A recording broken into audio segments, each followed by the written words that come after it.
Sobat Iwa, di antara Sobat Iwa yang nonton program kita kemudian, wah kenapa saya nggak mempertimbangkan Feng Shui dan udah terlanjur salah, kira-kira gimana memperbaikinya nih Pak? Nah ini ya. Nah itu memang kondisinya kita perlu memang agak sedikit terlambat kondisi seperti itu. Tapi jangan khawatir Sobat Iwa. Jadi memang kita ada analisa yang memang nggak bisa 100% ya. Tapi biasanya kita mengajak tim arsiteknya, tim arsiteknya untuk terlibat. Jadi nggak perlu pasang patung ya? Nah, jangan. Jadi bukan kalau penyelesaian itu bukan Pak Felix biasanya nanti dikiasnya gimana nih? Saya perlu beli patung apa katanya gitu. Patung kucing. Patung kucing yang gitu-gitu ya. Enggak ya. Jadi itu ada paradigma yang salah mengenai Feng Shui, bahwa Feng Shui itu gantungin ini, tempatin itu enggak begitu. Bukan gitu ya, bukan Pak? Begitu. Jadi solusinya tetap balik lagi adalah ke solusi arsitektur biasanya. Contohnya apa Pak? Nah, jadi misalnya nih kamar kita udah istilahnya nggak ada ventilasinya, nggak bagus benar, gitu ya, benar. Ventilasinya nggak baik. Nah, terus harus diapain? Ya tentunya kan pasti arsitek menyarankan dong. Oh, kalau gitu gimana Pak kalau kamarnya di sini kita dijebol dindingnya, kita buat jendela. Supaya pencahayaan masuk, udara masuk. Tapi kan nggak segampang itu ya, nggak sesimpel itu ya. Biayanya juga besar sekali berarti ya? Ya, kadang-kadang kan untuk beberapa kasus kalau kita mau merenovasi itu ada waktu yang tepat sebetulnya. Ya, pada saat kita mau renovasi, baru kita tanya Feng Shui-nya sekalian. Supaya sekalian kotor, sekalian dirombak. Itu dia. Ya, adanya perkembangan teknologi, untungnya kita bisa mengetahui permasalahan-permasalahan apa aja yang ada ya. Jadi misalkan tadi ventilasinya kurang, pencahayaannya kurang, itu bisa ditanggulangi sebenarnya untuk saat ini. Tapi memang dengan penyelesaian secara mekanis biasanya. Nah memang kan kalau arsitek juga kita diajarin nih ya, sama dosen saya juga dulu diajarin. Kalau kita nggak perlu pakai mekanis, kita gunakan dulu yang memang ilmu kita sebagai arsitek. Ya. Tapi kalau memang sudah terpaksa, nggak bisa tadi misalnya ventilasi kurang, ya kita sekarang sudah ada teknologi namanya exhaust fan ya. Pakai exhaust bisa ya? Iya, kita lubangin di ceiling, bisa kita di dinding atau di mana, itu bisa udaranya kita arahkan supaya sirkulasi udara tetap bagus. Jadi mungkin penghuninya jadi sehat lagi. Betul. Seperti itu ya. Ya, nah, atau misalkan kita beli alat, sekarang ada air purifier ya. Bener. Ada air purifier, ada dehumidifier ya. Betul. Nah, jadi kalau misalnya terlalu lembab nih suasana ruangannya gimana? Nah, bisa dibantu dengan itu. Memang ya kita jadi tambah biaya listrik ya. Bener. Nah, itu ya. Itu Tapi dia. kan lumayan ya dibanding kita nggak sama sekali. Betul. Kondisi itu bisa terbantu seperti itu. Nah, itu dia. Jadi jangan pasang Gucci ya. Sobat Iwa ya. Oke, Pak Felix gimana kalau saya ajak ke satu ruangan lagi? Nah, ini cukup lengkap ruangannya. Ya. Ada tangga, kamar dan lain-lain. Jadi kita bisa bahas lebih detail lagi satu persatu. Setuju Pak? Setuju. Oh iya, langsung ikut ya Sobat Iwa. Oke.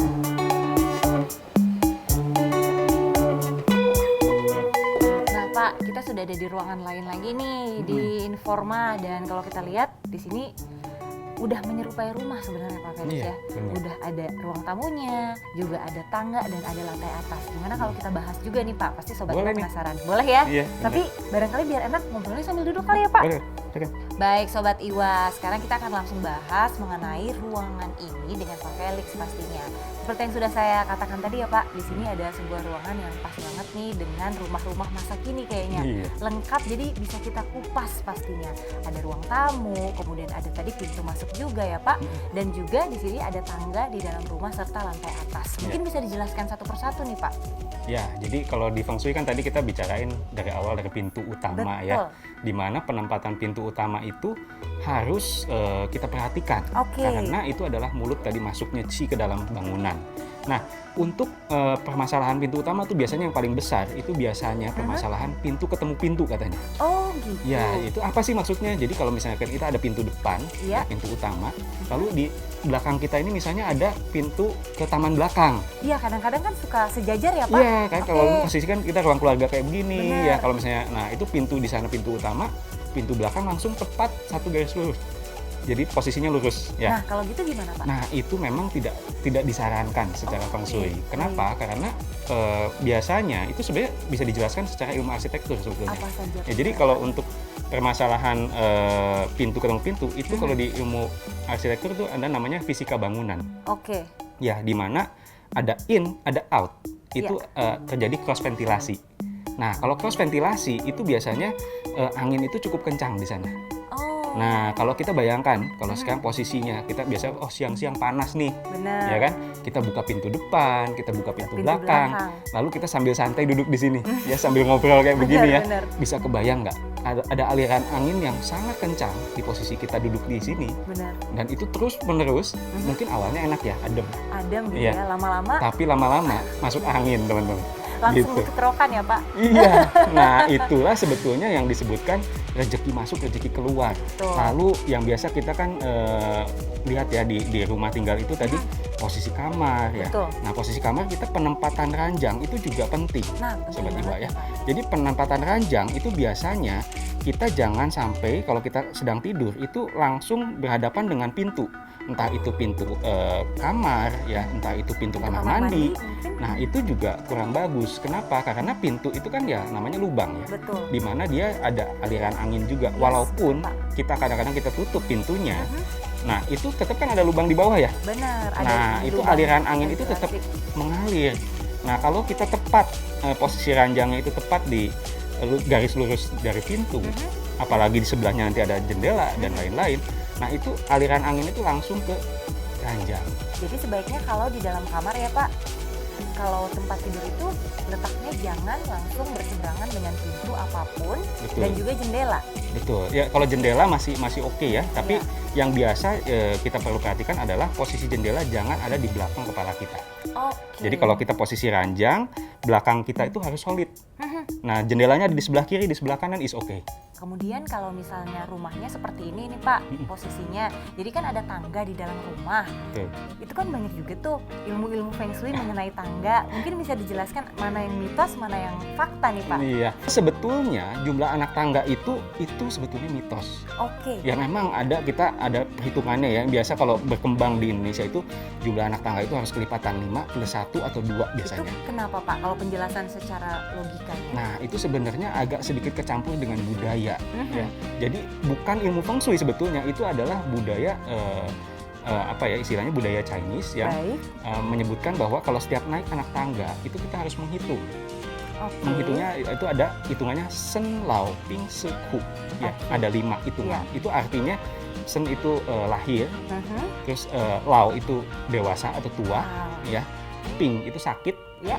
Se itu mati, Ku itu sengsara istilahnya, kesedihan. Nah, jadi biasanya kalau kita lagi ngitung anak tangga itu nggak mau tuh pas lagi stop di atas ternyata terakhir Yang sengsara. sengsara atau mati gitu. Maunya yang pas lagi sukses Lahir. atau Nah, lahir iya kan? gitu Nah, ya. itu Jadi jadi- energinya bagus gitu ya Mm-mm. Pak. Nah, tapi kalau di sini ya kadang-kadang, waduh udah jumlahnya kurang 1, ditambahin. Biar pas Satu ya anak Pak. tangga kecil 2 cm tambahin. Untuk supaya apa? Ya kesannya kan mistik ya. Benar. Jadi, wah ditipu dikit nih. Diakalin dikit. diakalin ada dikit. cheating. Tipu 1 anak tangga supaya pas lagi nanti naik lahir lagi. Tapi kalau tadi misalkan kita diakalin nih ya supaya kita jadi ini tambahin step kecil, itu kalau kita teman-teman di arsitek itu ngerti banget Iya. bahwa itu bahaya banget. Itu malah bisa Malah membahayakan. bisa jadi kita kesandung. Apalagi kalau nggak fokus Pak. Nah itu dia. Karena ritme kaki kita kalau di arsitektur itu kita diajarin bahwa makanya setiap anak tangga itu jumlah ketinggiannya itu harus sama, selalu sama. Oke. Kenapa? Karena kita punya ritme. Jadi setiap kali kenapa kalau kita walaupun kita main gadget nih ya sambil turun anak tangga kan biasanya nggak jatuh juga. Enggak sih. Karena Udah kaki kita kayak sudah ritmenya sudah ada. Begitu seperti kita satu step, autopilot. ya 1 step, 2 step, 3 step, kita sudah memori. Benar. Oh jumlahnya segini. Nah tapi ketika pas terakhir misalnya tadinya 18 cm tiba-tiba jadi 16 cm, kaget. Kaget. Harusnya kaki belum nyampe, kok udah nyampe? Nah, itu jadi malah jadi jatuh. Jadi itu untuk ilmu arsitek kurang cocok. Kurang untuk cocok. Jadi di-cheat seperti itu. betul. Jadi sebenarnya kalau kita telusuri lagi, saya pelajari lagi di ilmu Feng Shui sebenarnya nggak ada. Jadi Baik. itu hati-hati mitos yang akhirnya jadi menjebak kita ya Nah, kondisinya. Kalau itu mitos, tapi untuk penempatan tangga sendiri di dalam rumah Pak, itu Ya. kira-kira seperti apa sih? Apalagi kondisi rumah yang saat ini ya sudah banyak sekali rumah yang minimalis nih. Hmm. Jadi kondisi tangganya kayaknya sudah asal aja ditempatkan. Itu Nah. ada juga nggak sih ilmunya? Ada. Jadi kalau sekarang tuh banyak orang ketakutan bahwa kalau tangga tuh nggak boleh ngadep ke jalan. Ya jadi kalau misalnya ini ada tangga kita di sini, ya di sini adalah jalan, ngadepnya ke sono, ke depan. Katanya itu nggak nggak boleh. Itu nanti buang rezeki katanya. Oh gitu. Padahal Padahal- sebenarnya gimana Pak? Nah, padahal nggak gitu. Yang sebetulnya aturan yang betulnya secara Feng Shui adalah kita kalau buka pintu utama jangan langsung naik ke tangga, itu yang benar. Oke. Ya kenapa? Karena dipercaya chi-nya itu akan langsung naik ke atas. Nah, chi naik ke atas itu istilahnya angin itu di bawah belum berputar, Oke. dia udah langsung ke bawah ke atas. Jadi ceritanya nggak ada transit gitu ya Pak? Iya betul. Jadi apalagi kalau di pertokoan ya, Benar. bisa cek kalau misalnya ada di mall nih misalnya. Mall yang begitu buka pintu utama langsung tangga naik ke atas, biasanya yang lantai satunya nggak laku. Karena langsung disuruh ke atas Iya, ya orang-orang. karena secara ilmu arsitektur itu tuh sangat istilahnya mengundang. Nah, Yuk naik yuk gitu. iya. Nah jadi energinya langsung ke atas semua, yang di bawah nggak dapat. Nggak kebagian deh akhirnya Betul. Sobat Iwa ya. Jadi itu untuk penempatan tangga. Kemudian untuk area-area lain seperti kamar mandi yang juga cukup krusial di dalam rumah dan juga kamar tidur kan biasanya juga ada ya sedikit kepercayaan kamar mandi harus di mananya dalam kamar tidur gitu ya Pak. Mungkin bisa dijelaskan juga nih ke Sobat Iwa. Ya, jadi Sobat Iwa kalau misalnya masalah kamar mandi itu kan kadang juga ada juga ya bilang bahwa posisi kloset nggak boleh ngadep ke jalan. Iya. Nah itu juga balik lagi ya, kita harus ingat-ingat lagi sejarahnya. Zaman dulu tuh toilet tuh kayak apa ya? Bentuknya mungkin kan jamban gitu ya. Bener Pak. Nah kalau kita logis nggak? Kalau bener nggak? Kalau misalnya jambannya langsung ngadep ke jalan, jadi kita pas lagi jongkok di situ Diliatin orang. diliatin orang lewat gitu ya, kan nggak enak juga ya, bener nggak? Bener. Tapi kalau zaman sekarang kan ya, zaman sekarang kita lihat WC itu udah jadi tempat yang paling mewah dan paling mahal sebetulnya di rumah. Bener banget Pak, Iya, setuju. biasa kalau kita dinding nggak diapa-apain ya, cuman dicat ya. Tapi kalau kamar mandi Di diapain? marmer. Dimarmerin sampai atas ya. Cantik banget Jadi gitu cantik ya. banget. Jadi sebenarnya itu tempat yang paling mahal sekarang. Betul. Ya, jadi memang yang benar itu adalah aturannya, dan itu juga dipelajari di arsitektur ya, bahwa posisi kloset itu jangan ngadep ke pintu WC-nya. Oh, jangan ngadep ke pintu. Ya, Berseberangan jadi kalau kita gini. buka pintu WC itu langsung kloset. Jangan. Nah, itu jangan. Karena apa ya? Kalau misalnya sekarang kita lupa ngunci, tiba-tiba ada yang buka langsung Iya. banget gitu kan. Oh, itu penjelasannya. Iya, apalagi kalau kita misalnya di posisi ruang makan nih. Ruang makan ada WC deketnya. Terus kita lagi makan, pintu WC-nya kebuka. Yang kelihatannya kloset. Itu nggak enak sih ya Pak. Iya, nafsu Iya. makannya itu agak berubah nanti. Jadi itu penjelasannya Sobat Iwa ternyata ya untuk kamar mandi ya. Betul. Tapi kalau misalnya kayak ngadep ke jalan itu kembali lagi ke mitos atau ke keadaan di Iya, jadi puluhan kesalahan tahun yang ininya ya, penyampaian dari zaman dulunya ke sekarangnya itu jembatannya tuh agak putus di situ. Ya, jadi penjelasannya nggak jelas kenapa nggak boleh ngadep ke jalan, kenapa Iya. nggak boleh ngadep ke pintu. Oke, Gitu. baik. Nah, sekarang untuk elemen-elemen pembantu juga yang ada di rumah, Pak. Kalau tadi itu kan memang harus ada ruangan-ruangan tersebut untuk di dalam rumah sendiri. Tetapi kehadiran seperti bisa kita lihat ya, tanaman. Kita bisa lihat sekarang juga orang naruh tanaman banyak banget, tanaman monstera udah Iya. berapa juta. Kemudian akuarium, Pak. Itu kan juga cukup banyak tuh. Dan kalau tadi Bapak bilang di awal juga masalah air. Jadi ada akuarium di dalam rumah. Itu kira-kira untuk ilmu Feng Shui dan sebaiknya ditaruhnya tuh di ruangan mana sih, Pak? Nah, kalau untuk akuarium itu karena feng shui, namanya juga feng shui, angin dan air. Jadi kita benar-benar memperhatikan posisi air. Ya, terutama kalau akuarium itu kan air yang bergerak ya, Iya. air yang aktif. Nah, itu dipercaya di dalam feng shui itu energinya tuh chi-nya itu istilahnya jadi lebih dieksplor lagi Baik. dengan adanya air ini. Jadi energinya akan diaktifkan. Baik. Nah, kalau kita menempatkan posisi akuarium yang salah, Iya. itu energi yang diaktifkan itu adalah energi yang kurang bagus. Nah, itu harus hati-hati. Makanya biasanya untuk penempatan akuarium itu kita harus ngecek dulu energi dari setiap ruangan, Baik. mana yang memang bagus untuk di-generate. Yang paling umum itu biasanya diletakkan di ruangan apa, Pak? Nah, kita nggak bisa sebetulnya, nggak Oh, bisa gitu. diumumkan seperti itu. Jadi nggak ada Emang harus di lihat feng ya? shui itu nggak selalu bisa digeneralisir. Oh, benar-benar dinamis ya, Pak? Benar. Jadi kalau kayak misalnya penempatan kolam renang ya. Nah, itu juga kadang-kadang katanya kolam renang nggak boleh di depan rumah. Ya sebenarnya sih kalau di depan rumah sih secara Bingung privacy agak bingung juga ya. Iya. Kita lagi berenang ada tetangga lewat gitu. Atau orang lewat jalan-jalan gitu ya, Iya. Pak? Nah, jadi sebenarnya itu nggak bisa digeneralisir juga. Baik. Bisa aja sih kalau zaman sekarang ya, namanya arsitek tuh kreatif, teman-teman. Ya, Sobat Iwa, kalau arsitek tuh bisa aja mau saya simpen kolam renangnya di lantai 2 kayak, Atau mau di di lantai rooftop, 3. atau di mana Iya, mau di gitu mana ya. juga bisa. Ya, jadi itu misalkan kurang privasinya. Mereka kreatif ya, bisa ditutup, bisa diapain. Itu sebenarnya masih kadang-kadang masih boleh posisinya. Jadi tergantung nanti kita cek dulu si bangunan itu energinya yang memang cocok untuk air itu di mana. Oke. Nah itu boleh sebenarnya. Jadi nggak ada aturan bahwa depan nggak boleh, kiri nggak boleh, belakang nggak boleh, nanti semuanya nggak boleh.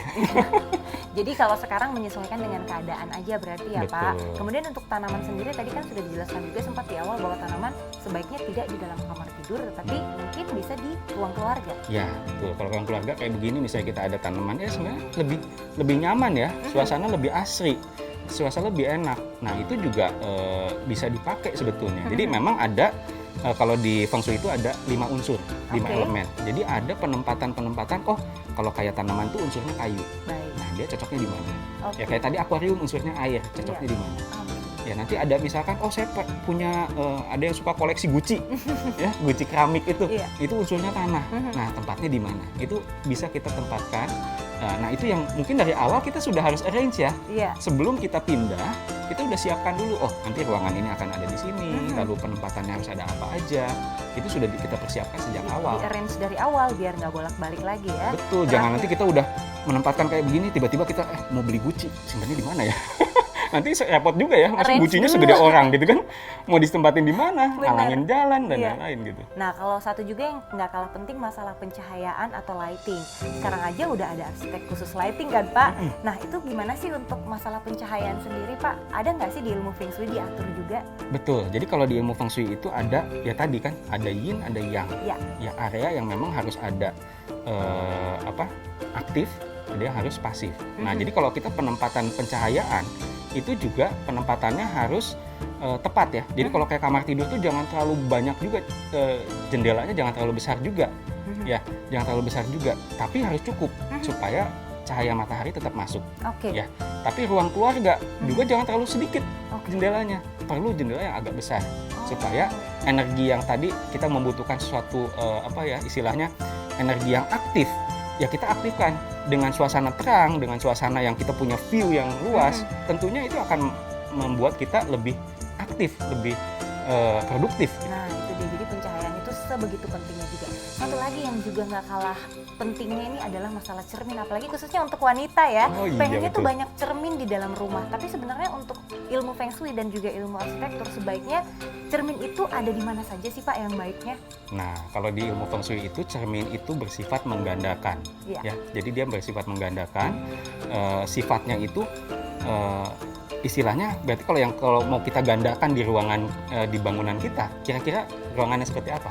Pengennya sih yang positif ya, yang positif seperti tentunya. Semangat mungkin ya Pak, betul nggak sih? Jadi biasanya kita menempatkan cermin itu kayak tadi misalnya di ruang makan. Iya. Ya, dimana kalau secara filosofi katanya kita punya apel 1 biji, kalau lihat dari cermin jadi seakan-akan punya 2. Punya 2, jadi energinya ya. Iya, jadi kita secara psikologisnya tuh lebih oke gitu ya, lebih menyenangkan. Nah, cuman hati-hati untuk penempatan cermin di posisi kamar tidur, Sobat Iwa. Kalau kita tidur, posisi kita tidur, kita melihat ke cermin tersebut, ya, itu nggak boleh bisa lihat bayangan kita sendiri. Pada saat kita tidur itu kan biasanya kita tidak sepenuhnya sadar ya. Kadang-kadang atau misalkan ada bunyi sedikit kita terbangun dalam kondisi yang masih belum sadar nggak sadar itu. Kadang-kadang kita aja lupa kita di mana. Nah itu pada saat itu kita melihat bayangan dan bergerak, kadang-kadang kita kaget. Oh gitu. Ya kebayang kalau lagi jantungan ya. Jadi sebenarnya itu penjelasannya ya Pak. Betul. Bukan karena mistis atau apa ya? Iya, jadi bukan berarti nanti roh kita katanya kebawa ke sana gitu. Ada juga yang ceritain begitu soalnya. Ya. Gitu, ternyata enggak ya Pak? Ada. Nah, atau misalkan biasanya di depan pintu utama. Nah, itu hati-hati biasanya kalau kita begitu masuk, ya kan, katanya jangan ada cermin di bagian foyer. Oh, misalkan. di bagian depan. Ya, bagian. Jadi kalau kita buka pintu utama, langsung lihat cermin. Iya, itu nggak Nah, boleh. itu pun sebenarnya bukan nggak boleh 100%. Ya, kadang-kadang kan menarik juga ya, Sobat Iwa ya. Kita melihat ada satu desain, apalagi kalau yang arsitek atau interior desainernya tuh, waduh keren banget nih, frame cerminnya nih, cantik banget. Kita pengen nunjukin nih sama tamu gitu ya. Is okay sebetulnya. Jadi bukan berarti nggak boleh, tapi kita harus memperhatikan pencahayaannya. Ya, kenapa? Ya sama sebetulnya, sama seperti tadi kalau kita bayangin ya, kita pulang ke rumah dalam kondisi udah remang-remang jam 6 sore, lupa belum nyalain lampu, ya di dalam nggak, ya karena kan kita baru dari luar ya. Nah, begitu kita buka pintu, kok ada orang yang di dalam, padahal kita sendiri. Padahal kita sendiri, benar. Nah, itu yang betul. Jadi kita kaget karena ada bayangan seseorang. Nah, berarti kalau memang kita punya ruangan yang seperti itu, cobalah di set ya. Sekarang ini kan sudah ada teknologi ya Sobat Iwa ya. Teknologi di mana kita bisa pakai timer, yang pencahayaan itu kita bisa set. Oh, setiap jam 5 sore lampu di area foyer itu sudah menyala misalnya. Ya kan itu is oke ya. Benar. Artinya begitu kita masuk kan udah dalam kondisi terang benderang, kita udah tahu jelas. Begitu kita buka pintu pasti kita mengetahui itu bayangan kita sendiri. Apalagi dengan teknologi seperti sekarang ini ya. Betul. Jadi udah memungkinkan kita untuk bisa menyalakan dari mana saja misalnya. Betul Mungkin ada sekali. teknologi seperti itu.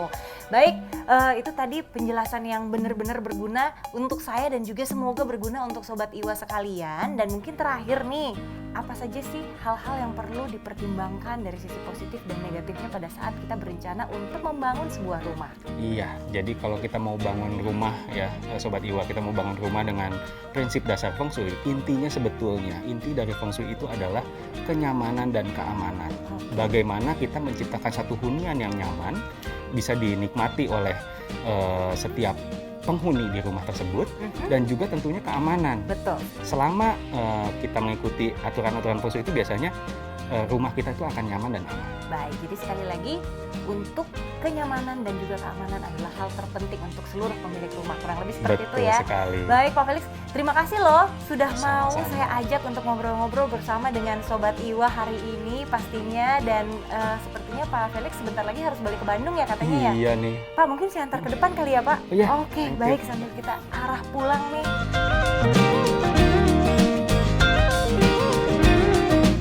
Baik Pak Felix, terima kasih banyak Oke. atas waktunya hari ini sudah Sama-sama. bersedia ngobrol sama Lala dan juga sama Sobat Iwa. Pastinya ya hati-hati di jalan, mudah-mudahan nggak macet ya Pak. Siap. Terima Thank kasih, you. nanti kalau saya ke Bandung saya main-main ke tempat Pak Felix. Good. Baik, terima kasih, sampai ketemu lagi Pak. Bye.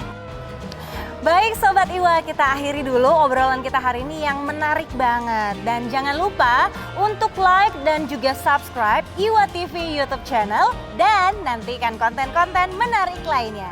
Iwa TV The Pilot, simply inspiring.